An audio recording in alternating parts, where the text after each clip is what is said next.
Everyone wants confidence, but most people chase it in the wrong direction. They pile on advice, routines, and motivational slogans, thinking that adding more will finally make them feel secure. But in reality, confidence isn't built by doing more. It's unlocked by removing what's holding you back. The truth? Some habits quietly drain your self-belief. You won't even notice them at first, but over time, they compound. They chip away at your trust in yourself until doubt feels normal and certainty feels unreachable. That ends today. In this video, we're flipping the script. Instead of telling you what to do, I'm going to show you what to stop doing.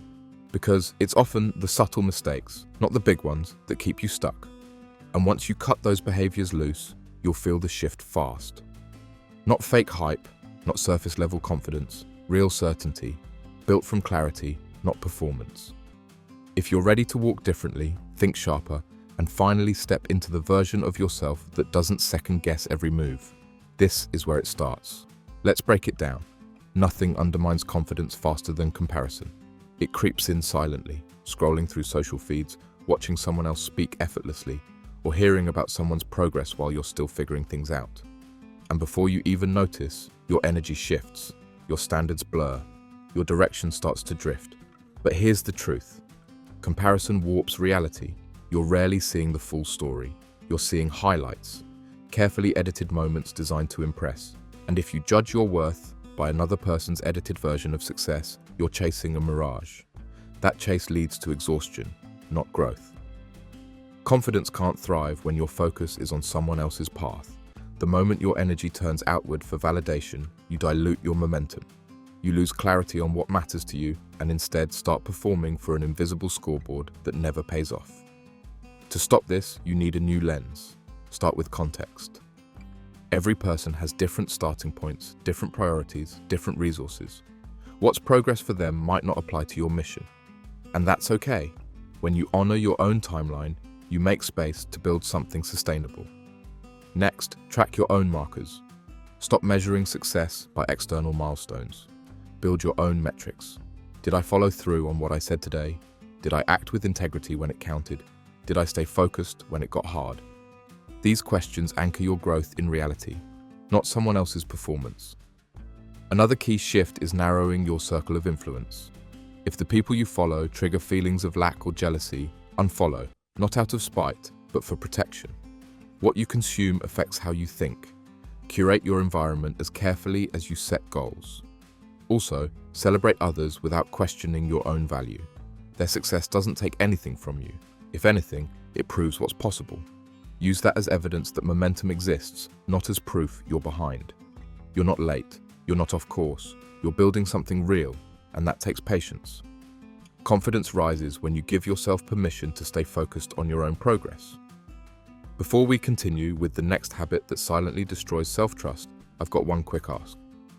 I'm building a space for people serious about personal growth, and your support makes a difference. If you're finding this valuable, hit that subscribe button and stick with me. More coming up. The moment your confidence depends on applause, it stops being yours. Chasing approval is a trap that many fall into without realizing it. It starts subtly, checking for reactions, adjusting based on feedback, withholding opinions to avoid disapproval. Over time, these behaviors chip away at your authenticity. You become a reflection of others instead of a reflection of your values. When external validation becomes your measuring stick, you hand over control. Every compliment feels like oxygen, and every silence feels like rejection. That imbalance makes you unstable. You feel powerful only when you're praised and unsure when you're not. That's not confidence, it's dependence. To reverse this, stop making acceptance your goal. Shift your focus toward alignment. Ask yourself, does this match who I want to be? Instead of, will they like this? That question redirects your energy toward inner clarity. Detach from the need to be seen. You can still connect with others without relying on them to confirm your worth. True confidence isn't shown when you're celebrated. It's visible when you keep moving without applause. You don't need to be cold or emotionless. You just need to be rooted. External feedback can be helpful, but it should never override your internal compass. Begin by validating your own decisions. Review what you did well, where you improved, and what you learned. This reinforces self-trust. When your self-assessment becomes more important than outside opinion, your confidence stabilizes. Confidence built this way doesn't fade when the spotlight moves. It stays because it wasn't borrowed, it was built. Avoiding difficulty might feel safe, but it creates a silent decline. Every time you sidestep discomfort, you reinforce a belief: I can't handle this. That belief, even if unspoken, shapes how you move. You start shrinking your world. You hesitate. You stall. Eventually, you stop trusting yourself in unfamiliar situations. Confidence isn't about always knowing what to do, it's about being willing to figure things out. That willingness doesn't appear out of nowhere, it's earned through action. When you avoid tough conversations, new responsibilities, or anything uncertain, you rob yourself of growth. Taking on challenges doesn't mean reckless risk, it means stepping into spaces that demand more from you, mentally, emotionally, or physically. These are the places where belief is tested and strengthened. Start small. Choose one thing today you've been postponing. Face it, not to win, but to prove to yourself that hesitation doesn't own you. That proof becomes memory, and memory becomes strength. Resistance builds resilience. It shows you where your limits are, but also where they expand.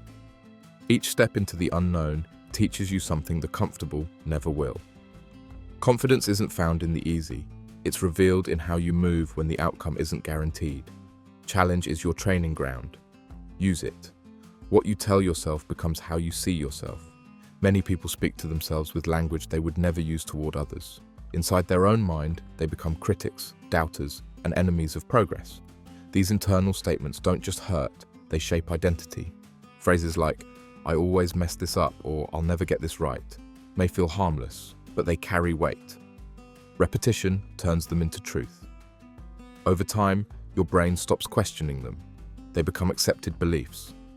The key is not to replace every thought with empty positivity. Instead, introduce balance. When a harsh thought surfaces, respond, not with denial, but with accuracy. Replace "I'm terrible at this" with "I'm working through it." Change "I can't do it" into "I'm still learning." These adjustments sound simple, but they shift your brain from judgment to process. Language has direction. It can move you forward or trap you. Choose words that focus on improvement, not failure. Precision in language builds clarity in mindset. Also, monitor tone. Even silent self-talk carries emotion. Speak internally with the same calm authority you'd offer a friend navigating something difficult. Changing your self-dialogue won't be instant, but every time you correct a damaging thought, you reclaim control. Confidence starts in the mind. Train it well. Perfectionism seems noble. Aiming high, pushing hard, expecting excellence. But under the surface, it's fear in disguise. When everything must be flawless, nothing ever feels good enough. You hesitate to begin because the outcome might fall short. You delay finishing because details still feel off. Progress stalls. Momentum fades. Confidence can't breathe in that environment. The problem isn't ambition, it's expectation without flexibility. Real growth comes from effort, not flawless execution. When perfection becomes the goal, mistakes feel like failure rather than feedback. Let go of needing everything to be exact. Replace that with a commitment to finish. Completion builds trust.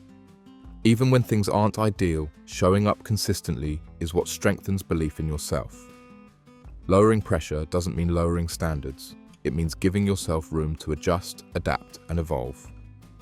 That space encourages creativity and risk-taking, both essential to building self-assurance. Take pride in improvement, not perfection. Look back and track what's changed. Use that evidence to reinforce capability, not to chase an impossible image.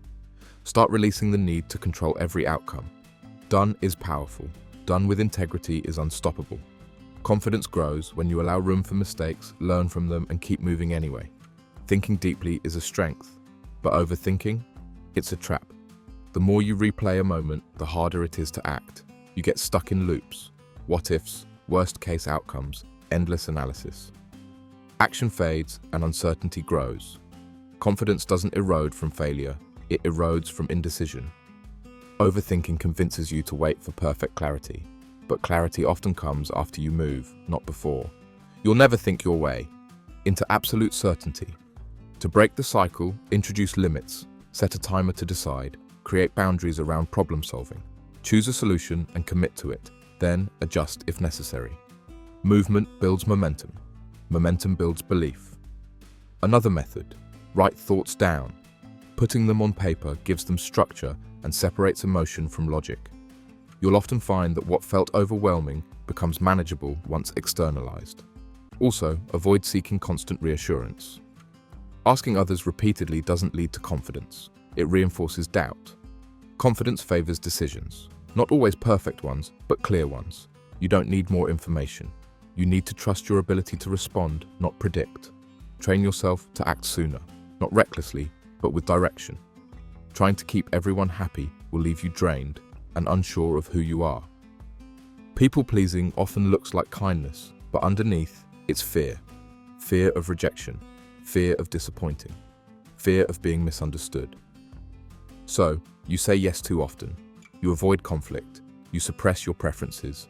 But when you do that long enough, your sense of identity fades. Your needs become an afterthought. That's not generosity. It's self-neglect. Confidence requires boundaries, not walls, but limits.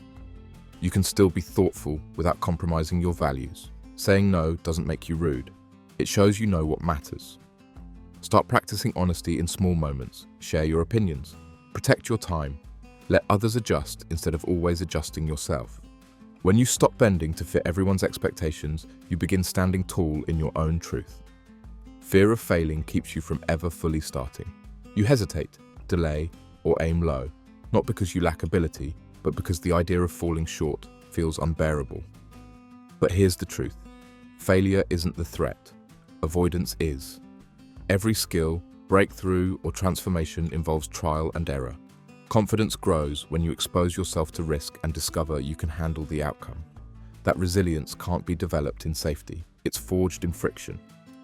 Start reframing failure as feedback. When something doesn't work, it teaches. When plans fall apart, they reveal gaps. These aren't dead ends, they're data points. Also, remember, the fear of embarrassment often looms larger than the reality. Most people are focused on their own worries. Your setbacks aren't as public as you think. Let yourself try boldly. Let outcomes vary. The point isn't perfection, it's progress. Each time you face fear and still take the next step, you prove you're stronger than hesitation. Confidence isn't just mental, it's physical. How you treat your body impacts how you feel about yourself. Skipping rest, ignoring nutrition, or staying sedentary drains your clarity. When your energy dips, so does your self-trust.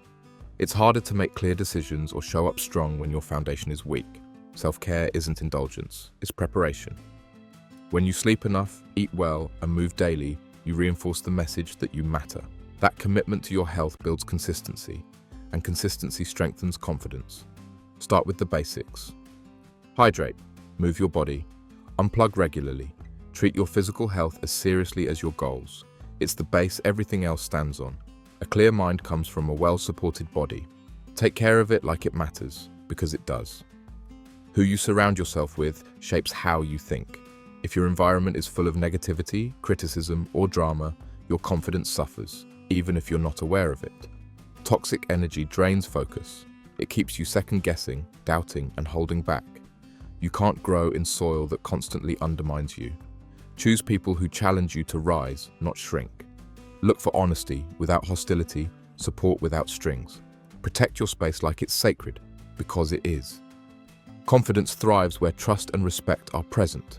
Clear the noise, strengthen your circle. Confidence isn't created by doing more. It's built by avoiding what quietly erodes it. Each habit you drop opens space for strength to grow. Now it's your turn. Which behavior are you letting go of starting today? Drop it in the comments. I want to see who's taking action, not just watching. And if this video gave you clarity, insight, or even one shift in how you see yourself, hit that like button and subscribe. I'm building a space for focused minds and grounded confidence, and I want you in it. Clear habits, clear power. Let's keep moving forward.